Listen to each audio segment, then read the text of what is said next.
Mana? Mana? Aduh! Yeah! Sayang lepas and make them bounce like a basketball. Like you, make me wanna act like a girl. Hang my nails and wear high heels, yeah too. Make me so nervous that I just can't hold your hand. Lihat deh, keren banget gak sih kuliah sama jalan-jalan kayak gini? Kira-kira kalau aku masuk jurusan geografi, bisa gitu juga gak ya? I got so. Hai teman-teman semuanya, kenalin kami dari 2P, pengandang dan pengentu. Oke, kenalin ya, nama aku Syifa Aila Sofi, bisa dipanggil Syifa dari kelas 10-12 absen 37. Dan aku Pada Putu Mirah Gayatri Dewi, absen 33 dari kelas 10-12. Oke, sekarang kita bakal ngapain aja nih kira-kira Mir? Oke, jadi hari ini kita bakal ngebahas tentang ilmu geografi. Wih, ilmu geografi, anak IPS banget ya kita ya. Iya dong. Nah, jadi sebelum kita ke topiknya, boleh nggak sih aku sharing-sharing dikit nih tentang first impression? Boleh banget masuk sih. SMA gitu kan? Pasti teman-teman mau dengerin kan? Oke, jadi selama di SMP kita kan tahu kalau misalnya kita belajar ilmu sosial itu disebutnya IPS ya kan. Benar. Nah, terus akhirnya masuk SMA dibagiin lah jadwal Banyak pelajaran. banget ya. Iya, mata pelajaran jadi banyak banget. Nah, for your information aja buat temen-temen yang masih SMP nih kan di SMP itu kenalnya IPA dan IPS. Nah, ketika kalian masuk SMA, nanti ilmu-ilmu itu bakal dipecah lagi jadi ilmu yang lebih spesifik. Kayak misalnya sekarang kita mau ngebahas tentang geografi. Geografi ini termasuk ke dalam IPS. Nah, pemecahan ilmu IPS itu ada apa aja sih, Pak? Ada sejarah, ekonomi, sosiologi, dan geografi yang akan kita bahas pada hari ini. Oke, jadi kurang lebih kita udah belajar geografi ini berapa bulan sih? Sekitar 2 bulanan lah ya. Coba dong kasih tahu siapa sih guru geografi kelas Wih, 12? ini guru paling favorit kita sih, yaitu Bapak Putu Agus Sudarsana SPD yang biasa kita panggil Pak Agus. Oke, jadi sekarang kita bakal ngebahas tentang materi bab 1 nih ya, tentang geografi, yaitu pengantar ilmu geografi. Seperti yang kita tahu di materi ini, di bab ini ada 9 poin ya, Iya, tapi kita betul. baru dijelasin 6 aja. sama Pak Agusnya. Jadi ada perkembangan ilmu geografi, ada objek studi, ada apa lagi? Pendekatan ilmu geografi, konsep ilmu geografi, aspek ilmu geografi, dan juga prinsip-prinsip dari ilmu geografi. Walaupun udah diajari sama Pak Agus nih, aku ada beberapa yang belum paham dan lupa juga sama materinya. Boleh kan kita saling nanya dan sharing-sharing? Boleh banget, sekarang kita bakalan sharing-sharing tentang ilmu geografi. Oke, langsung aja kali ya. Yuk, langsung aja kita bahas. Nah, tadi kan aku udah sempet ngeliat tuh ada cewek yang masuk ke jurusan geografi. Seperti yang kita tahu, geografi itu adalah ilmu yang mempelajari tentang fenomena-fenomena geosfer. Tapi sebenarnya konsep dan perkembangan ilmu geografi itu gimana sih, Syif? Coba dong jelasin. Oke, jadi di sini aku bakal jelasin dulu tentang pengertian ilmu geografi. Ilmu geografi itu dari bahasa Yunani nih. Terdapat 2 kata, yang pertama itu ada geos, geo yang artinya bumi, dan grafia yang artinya gambaran. Jadi para ahli ilmu geografi ini biasanya mempelajari mengenai manusia dengan lingkungannya, mulai dari budaya manusia dengan lingkungan alam dan juga tempat-tempat tinggal manusia nih. Kemudian jadinya bisa disimpulin kalau misalnya ilmu geografi ini adalah ilmu yang mempelajari mengenai keberadaan dan ruang suatu objek, kemudian alasan adanya suatu objek itu, dan juga perubahan dan perkembangannya secara seiring waktu. Oke, aku juga baru ingat nih tadi karena penjelasan kamu, geografi itu muncul kan pada tahun 300 ya sebelum Masehi, ya, dari bangsa Yunani melalui era Ptolemaios, ya kan? Tapi kenapa sih ilmu geografi itu bisa berkembang sampai segini besarnya gitu? Oke, jadi untuk geografi itu dikembangkan pertama kali oleh orang-orang dari luar Indonesia nih, yaitu ada Idrisi, terus ada Ibnu Battuta dan juga Ibnu Khaldun. Mereka ini menjelajahi dunia dan kemudian mengkaryakan dalam sebuah buku berjudul Travel in Asia and Africa pada tahun 1325 hingga 1354. Kemudian ada juga Marco Polo yang menjelajahi segala penjuru Cina nih. Oke, tadi kan kamu udah ngejelasin nih orang-orang luar negerinya. Kalau misalnya di Nusantara sendiri tuh gimana? Oke, kalau di Nusantara sendiri, perkembangan ilmu geografi itu diperkenalkan oleh Alfred Russel Wallace. Jadi dia itu menjelajahi Malaka, Singapura, Sumatera, Kalimantan, dan masih banyak lagi. Kemudian dikaryakan di karya berjudul The Malay Archipelago pada tahun 1869. Wallace yang dikenal sebagai bapak biogeografi ini memberi memberitahukan mengenai teori Wallace yang itu mengelompokkan flora dan fauna berdasarkan kewilayahan Indonesia.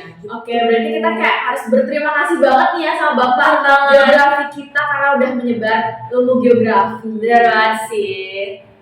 Nah, tadi kan udah ngebahas tentang perkembangan ilmu geografi kan. Terus seingatku ada objek studi juga. Nah, objek studi itu kalau nggak salah apa ya? Manusia sama lingkungan ya? Iya, tapi di sini ilmu geografi itu punya juga objek studi. Yang pertama itu ada objek material dan juga objek formal. Nah, mau nggak aku jelasin salah satunya? Mau dong, masa dikasih ilmu nggak mau ya Iya, kan? sih. Oke, di sini aku bakal bahas tentang objek material. Jadi objek material ini adalah objek pokok yang bersifat bendawi atau secara nyata nih. Nah, ini tuh ada 5, yaitu yang pertama ada atmosfer atau selubung gas, yang kedua itu ada biosfer atau flora dan fauna, hidrosfer tentang air, kemudian ada antroposfer tentang manusia, dan yang terakhir adalah litosfer tentang bebatuan. Oh, ternyata banyak ya, ada 5 ya tadi disebutin. Coba dong sebutin contoh-contohnya biar aku makin paham gitu. Oke, jadi contoh-contohnya itu kalau dari atmosfer atau selubung gas itu ada cuaca dan iklim yang ada di sekitar kita nih. Terus ada litosfer atau bebatuan itu contohnya kayak fenomena gempa bumi. Iya. Terus ada yang ketiga itu hidrosfer, air limpasan gitu lah pokoknya. Air ya berarti ya. Terus yang keempat itu ada antroposfer, tentang manusia itu kita ngebahas tentang budaya dan lingkungan tempat tinggal manusia. Terus juga ada biosfer, flora dan fauna, jadi tentang tumbuhan dan juga hewan-hewan yang ada di sekitar kita.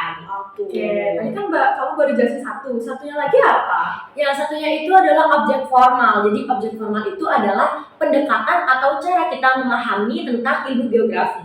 Nah, pendekatan ini ada 3. Yang pertama itu ada pendekatan keruangan, kemudian ada pendekatan kewilayahan, dan juga pendekatan ke lingkungan. Oke, jadi kesimpulannya ada 2 objek ya, ada ya objek formal dan material ya, material. Oke, lanjut aja ya kita ya. Oke, kita lanjut ke pembahasan selanjutnya. Tadi kan kita udah ngobrol panjang lebar nih, mulai dari perkembangan udah, objek studi udah. Sebenarnya nih, apa sih yang mempengaruhi ilmu geografi itu di kehidupan manusia? Oke, jadi yang mempengaruhi kehidupan manusia dari ilmu geografi ini adalah aspek-aspek dari geografi. Aspek geografi. Oke, aku pernah dengar yang aspek fisik sama sosial. Sosial. Iya. Jadi di sini aku bakal bahas dulu tentang aspek fisik.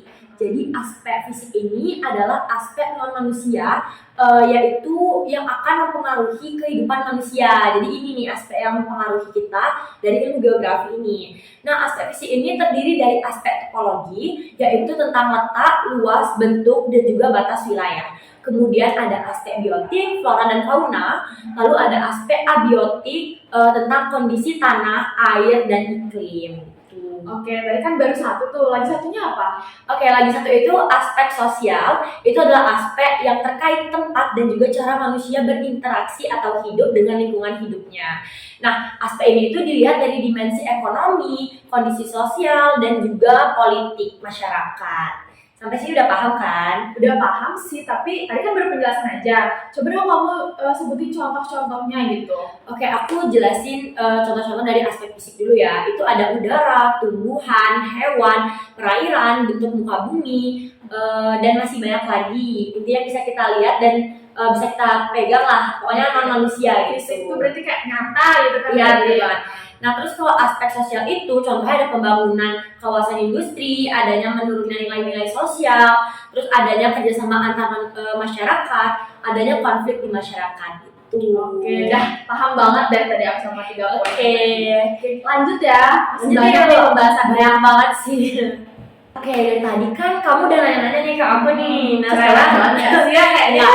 Apa apa dong? Kita kan sharing-sharing nih. Iya, Jadi sekarang aku mau ngasih pertanyaan berapa sih? Dikit kok, nggak banyak-banyak banget. Karena tentang ilmu geografi aku masih banyak yang belum aku pahami. Oke deh. Oke, jadi tadi kan kamu sempat nyinggung tentang pendekatan dari ilmu geografi. Iya, Nah, itu gimana sih sebenarnya konsepnya?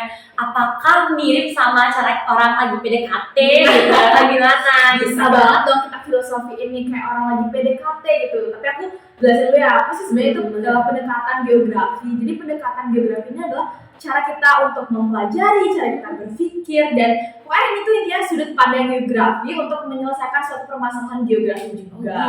Nah, tadi kan kau bilang tuh bisa nggak sih difilosofin kayak orang PDKT? Bisa jawabannya. Ketika kita PDKT, kita kan harus kayak kenal dulu sama orangnya, kayak kita pelajarin itulah sifat-sifatnya. Jadi kalau kita ada masalah, kita tahu nih gimana sih cara ngadepin karakter orang yang kayak gini. Gitu. Oh, jadi gitu ya. Bener banget. Oke deh, kalau gitu apa aja sih jenis-jenis dari pendekatannya itu? Oke, jadi kesini ada tiga pendekatan. Yang pertama ada pendekatan ke ruangan atau spasial. Nah, jadi ini tuh fenomena fisik yang kamu bisa analisis melalui 5W1H. Jadi kamu tuh bisa nanya apanya, siapanya, kapan, di mana, mengapa, dan juga bagaimana. Di biar kamu makin paham, aku kasih contohnya kali ya. Boleh. Tahu nggak sih tsunami Aceh tahun 2004? Oh, tahu kalau yang sempat viral banget sampai jadi film nggak Iya, sih? benar-benar. Mungkin teman-teman di sini udah ada yang nonton dan filmnya tuh keren banget lah, sampai nangis. Ya, benar. Terus habis itu dari tsunami itu kalian bisa analisis nih lokasinya di mana, kapan sih terjadinya, terus akibatnya apa. Kalau misalnya untuk penyelesaiannya, kalian bisa analisis kayak bagaimana sih pembangunan wilayah tersebut pasca gempa gitu misalnya. Oh, jadi gitu. Iya, itu baru yang pertama, masih ada dua lagi. Yang kedua itu ada pendekatan ke lingkungan atau ekologi. Nah, ini tuh punya kata kunci. Kata kuncinya itu adalah adanya interaksi manusia dengan alam. Contohnya nih, misalnya penggundulan hutan yang menyebabkan longsor gitu. Penggundulan hutan itu kan interaksi manusia ya, akibatnya aktivitas manusia. Terus akibatnya itu adalah longsor. Nah, itu tuh adalah fenomena alam atau fenomena fisiknya. Oke, itu yang kedua. Nah, sekarang lanjut yang ketiga, yang terakhir itu adalah pendekatan kompleks wilayah atau regional. Nah, ini itu adalah pendekatan yang dia tuh melibatkan interaksi manusianya, terus fenomena fisiknya, tapi bukan di satu wilayah aja, tapi dua atau beberapa wilayah, makanya dia disebut kompleks gitu kan. Contohnya nih kayak perpindahan masyarakat dari Pulau Jawa ke Kalimantan untuk dengan tujuan pemerataan penduduk gitu kan misalnya. Jadi fenomena fisiknya itu adalah tempat tinggal kita dan interaksi manusianya itu adalah perpindahan penduduknya tadi. Oke, jadi di sini aku paham banget sih jadinya. Nah, di sini aku mau nanya nih, kalau tentang bunga edelweiss yang tumbuh di pegunungan yang tingginya itu sekitar 2000 mdpl, mdpl, itu tuh masuk ke pendekatan ke lingkungan nggak sih atau enggak? Enggak dong, kan katanya udah paham gimana sih? Oh, berarti enggak ya? Terus dong. kemana? Dia termasuk ke pendekatan keuangan. Oh, kenapa? gitu. Kenapa tuh? Yang pertama, menurut kamu tadi misalnya bunga edelweiss tumbuh di pegunungan, itu ada nggak sih interaksi manusianya? Enggak sih. Enggak kan? Tadi kan aku udah bilang tuh, kalau misalnya pendekatan ke lingkungan itu ada interaksi manusianya gitu. Jadi gitu. Ya, kenapa dia termasuk ke ruangan? Yang pertama itu karena tadi nggak ada interaksi manusia, dan yang kedua itu karena dia terjadi di satu ruang aja, di satu lokasi yaitu pegunungan tadi. Oke, jadi aku benar-benar makin ngerti nih gara-gara dijelasin sama kamu. Udah sih. paham ya berarti? Udah. Oke, sekarang lanjut aja nih ke pertanyaan-pertanyaan. Masih banyak ternyata ya pertanyaan yang pengen aku dalamin lagi gitu. Oke, lanjut aja kali ya. Oke, lanjut. Nah, jadi kita kan udah diajarin tentang konsep geografi, tapi aku tuh masih nggak ngerti karena saking banyaknya nih konsepnya. Nah, jadi sebenarnya konsep geografi dan juga fungsi dari geografi itu apa sih, Mir? Oke, jadi konsep geografi tadi emang banyak banget sih, itu kayak ada 10 deh kalau nggak salah ya. Aku juga belum hafal nih dan belum Iya. terlalu paham semuanya gitu. Tapi aku mau jelasin tentang konsep geografi itu sebenarnya apa sih. Jadi konsep geografi itu adalah gambaran ilmu geografinya. Jadi waktu kamu udah pelajarin konsep geografi. Jadi itu kamu bisa ngebedain antara ini loh yang namanya geografi dan dengan mata pelajaran lainnya gitu. Oh, jadi kita bisa bedain dari geografi ini sama pelajaran biologi, sosiologi dan sebagainya. Iya, benar banget. Oke deh, terus kira-kira jenis-jenis dari konsep ini apa aja sih? Tadi kan aku bilang nggak lo hafal ya, jadi boleh nggak sih kita searching bareng-bareng dulu? Oke, langsung aja kita searching agar lebih cepat. Google tercinta ya. Iya, langsung aja kita searching. Oke. Nih udah. Nah, yang pertama itu ada lokasi. Jadi lokasi itu adalah posisi suatu tempat, kayak misalnya rumah kita, terus sekolah, terus sungai gitu. Kamu pernah nggak sih nunjukin lokasi ke orang pakai patokan, misalnya rumahku di sebelahnya ada toko A ya, di depannya ada toko B, atau nggak kau pernah nggak sih lihat kayak lokasi yang di Google Maps terus pakai titik koordinat gitu? Pernah. Itu bedanya apa sih? Nah, itu beda dong pastinya. Jadi kalau misalnya kamu nunjukin itu pakai patokan rumah, itu namanya lokasi relatif karena dia tuh bakal bisa berubah-ubah. Kan? Terus kalau misalnya pakai titik koordinat tadi, itu namanya lokasi absolut, jadi dia itu mutlak gitu loh. Oke, aku biasanya pakai yang lokasi relatif sih. Yang patokan ya. Iya. Terus jadi gitu kan bedanya. Terus ini apa lagi? Yang kedua itu namanya ada jarak. Oh, jarak. Iya benar, itu adalah ruang untuk kita mencapai suatu lokasi gitu loh. Jadi jarak ini tuh dipengaruhi oleh waktu, jenis kendaraan, dan juga lokasinya di mana gitu. Nah, jarak ini dibagi juga jadi dua, yaitu jarak absolut dan jarak relatif. Kalau absolut itu dia tuh pakai satuan panjang kayak meter, kilometer gitu. Dan kalau misalnya relatif, itu tuh dia pakai satuan waktu kayak jam, menit gitu. Jadi bisa beda-beda ya orangnya. Iya, beda banget. Terus kita langsung aja ya next ke selanjutnya. Kayak jenis-jenisnya masih banyak kan? Masih banyak banget loh. Baru 2. Kan tadi ada 10. Terus yang ketiga nih ada keterjangkauan. Nah, keterjangkauan ini kayak seberapa mudah sih kita ke lokasinya itu gitu. Dipengaruhi sama jenis kendaraannya, terus lokasinya di mana gitu juga. Terus next ada pola. Kamu pernah nggak sih kayak ngeliat rel kereta atau nggak pernah nggak sih mikir kayak sungai kalau lihat dari atas tuh kayak gimana sih bentukannya? Pernah dong. Nah, jadi di sini pola tuh ada 2, yaitu ada pola memanjang dan juga pola dendritrik namanya, atau tulang daun. Tulang daun. Ya, bentuknya tuh kayak bercabang gitu. Terus itu tuh dipengaruhi karena keadaan geologi yang berbeda-beda. Oh, jadi gitu. Terus apa lagi? Di sini ada aglomerasi. Aglomerasi ini adalah pengelompokan sesuatu hal yang punya ciri khasnya masing-masing. Contohnya kayak suku, itu kan beda-beda kan. Habis itu ada daerah, ada industri gitu. Terus lanjut ada morfologi. Nah, morfologi itu berkaitan dengan bentuk muka bumi kita. Ada yang terbentuk secara alami ada yang buatan juga ada. Contohnya yang alami itu kayak sungai, danau gitu. Kalau yang buatan tuh ada waduk, terus ada sisa pengerukan tambang gitu contohnya bisa. Oke, di sini juga aku lihat ada diferensi area, different gitu artinya berbeda gitu kan. Jadi ini tuh adanya perbedaan antara satu wilayah dengan wilayah lainnya. Jadi kondisi alamnya tuh beda gitu. Terus ada di sini ada nilai kegunaan. Nah, jadinya tuh ada pernyataan manfaat gitu contohnya kayak pantai. Nah, pantai ini kita bisa manfaatin dong jadi tambah atau jadi pariwisata. Pasti sering dong ya, sering kan. Bagus banget tahu view-nya. Ya, abis ini kayak pantai dan abis ini kita refreshing gitu. Yes. Terus ada interaksi dan interdependensi. Nah, ini tuh hubungan suatu wilayah akibat adanya keterbatasan sumber daya alam. Jadi bakal ada ketergantungan gitu nih. Contohnya tuh kayak misalnya desa A, dia ada di pegunungan. Jadi dia tuh nggak punya sawah. Jadi kalau misalnya dia perlu padi gitu kan, dia tuh beli ke desa B gitu. Dan desa B ini misalnya dia tuh nggak bisa memproduksi sayur yang banyak. Jadi karena desa A ada di pegunungan, itu kan dia tuh banyak tuh punya perkebunan sayur. Jadi dia belinya di desa A. Jadi ada hubungan timbal balik gitu. Jadi tercipta ketergantungan gitu. Nah, yang terakhir itu adalah keterkaitan antar ruang. Jadi ini tuh kayak adanya keterkaitan antara satu fenomena dengan fenomena lainnya. Contohnya misalnya kayak erosi tanah yang semakin tinggi, jadinya tingkat kesuburan tanahnya tuh semakin rendah gitu karena erosinya semakin tinggi gitu. Wah, banyak banget ya, ada 10 nih. Sekarang aku jadi paham karena penjelasan tuh the point banget gitu.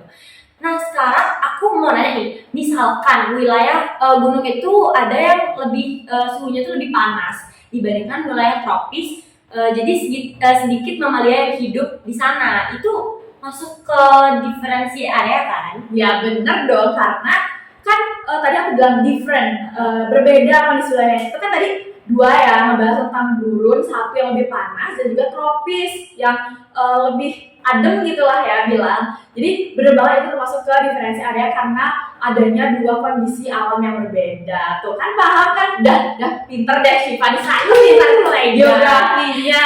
Oke deh, paham banget sekarang tentang apa tadi ya? Konsep. Konsep, Iya, ya, benar. konsep ilmu geografi. Oke, aku lanjut nih ke pertanyaan terakhir deh, karena aku masih bener-bener belum terpecahkan semuanya lah ya. Oke, lanjut aja ya. Materi selanjutnya. Oke, jadi tadi kan udah membahas tentang konsep ilmu geografi, terus pendekatan ilmu geografi, Iya, dan terakhir ini aku pengen banget ngebahas tentang prinsip-prinsip dari ilmu geografi. Sebenarnya apa ya itu? Prinsip ya. Jadi kita punya kata kunci nih. Kata kuncinya itu adalah landasan. Jadi Oh. prinsip ini adalah landasan untuk membahas suatu fenomena geografi. Oke, jadi landasan itu adalah kata kunci dari prinsip-prinsip ini ya. Nah, kira-kira jenis-jenis dari prinsip-prinsip ilmu geografi itu apa aja sih, Mbak? Di sini prinsipnya itu ada 4. Yang pertama nih aku jelaskan satu ya. Yang pertama itu namanya prinsip deskripsi atau penjabaran. Jadi dia tuh mengkaji fenomena geografi itu dalam bentuk tabel, grafik, tulisan, dan dia tuh nggak dianalisis lebih dalam gitu loh. Jadi kayak cuma sekedar aja ibaratnya. Terus yang kedua itu ada prinsip distribusi. Jadi itu adalah persebaran fenomena geografinya kayak di sana atau di sini, banyak atau sedikit gitu. Nih kasih contohnya deh biar kamu makin paham gitu. Jadi contohnya itu adalah misalnya persebaran sumber daya alam di Indonesia. Ada nih wilayah yang emang punya tingkat potensi emas yang tinggi, tapi ada juga wilayah yang punya potensi nikelnya yang tinggi bukan logamnya. Itu kayak jadi beda-beda gitulah ibaratnya. Terus yang ketiga itu ada prinsip interrelasi. Itu adalah prinsip yang ada hubungan timbal balik antara satu fenomena dengan fenomena lainnya. Contohnya nih kayak misalnya hujan deras di hulu gitu di atas, terus airnya kan bakal turun nih ke hilir. Misalnya di hilir tuh nggak ada resapan air yang banyak, jadi bakalan terjadi banjir. Nah, itu namanya timbal balik. Dan yang terakhir atau yang keempat adalah prinsip korologi. Ini tuh gabungan dari semuanya. Jadi ada deskripsinya, terus ada persebarannya, dan juga ada timbal baliknya. Contohnya nih kayak potensi gunung api di Indonesia. Kamu tuh bisa analisis kayak berapa banyak ada gunung api di Indonesia, terus persebarannya di mana aja, dan juga kenapa sih bisa banyak ada gunung api di Indonesia gitu. Oke, jadi ada 4 ya. Yang Iya, pertama ada. itu deskripsi, Mhm. distribusi, interrelasi, dan juga Korologi. korologi. Keren banget, aku bisa hafal. Aduh, pokoknya 100 geografi. Benar banget ya Tuhan.